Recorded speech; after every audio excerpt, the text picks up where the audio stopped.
The power of estate agency Facebook groups.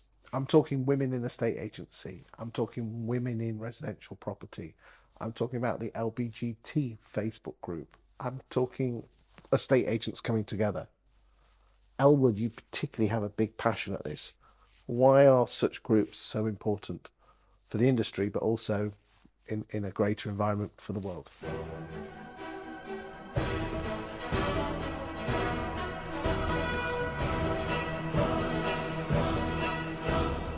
Within a state agency, I think they are absolutely crucial because they give us all a space of solidarity. Now, the two you've mentioned there that are women focused are very specific, and obviously the umbrella LGBTQI plus for estate agency is very specific, but there are lots of Facebook groups where there's just advice being given and it's free to access, it's free to ask, and it gives people a safety net where maybe they don't want to ask in a broader forum or even their colleagues because they think they should already know, because you can post anonymously these days as well, which really can save your bacon if you feel a bit shy. I think that focus of being able to raise standards because you've got somewhere you can actually ask the question and you cannot feel quite so alone. Certainly in one of the women's groups, there's people come on and, they share their stories, they share their difficulties, they share their wins, and then they get celebrated or commiserated with. And I think that can be really, really beneficial for people's well-being. What if I set up a men in estate agency Facebook group? Would there be furore there? I don't see why. Men's sheds exist as different groups. The Freemasons are generally male. I know there are female Freemasons as well, but they're generally separate.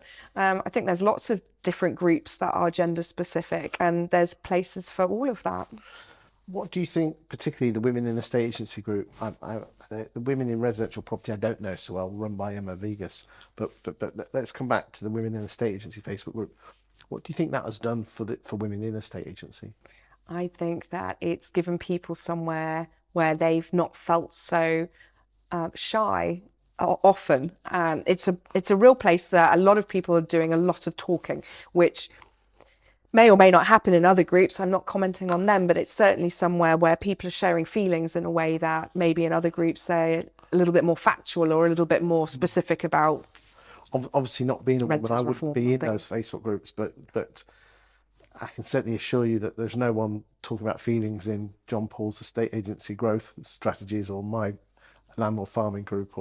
So that's great news, because again, if I've had a lot of women on the sofa chatting with them, and they feel sometimes that they suffer from mum guilt and imposter syndrome. And if you can share that with people who are in the same position as you, in the same job, that's got to be good, hasn't it? I think so, absolutely. And we get questions in there about things like, what should I wear? And I know that sounds frivolous, but actually it can be a real source of anxiety. So I don't think I'm doing a very good job of making it sound like it's a professional space. I think I'm making it sound diminished, but actually it's given us a lot of power and a lot of comfort, which I think is really crucial. You're showing empathy, you're educating each other.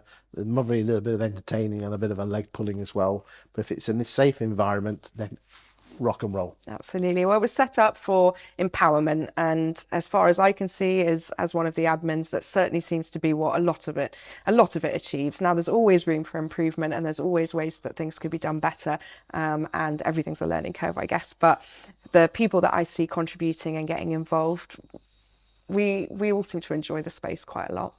Fantastic. Do check it out, boys and girls. Thank you very much.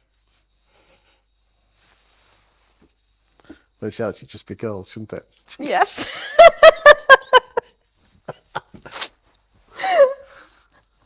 Got to laugh, haven't you?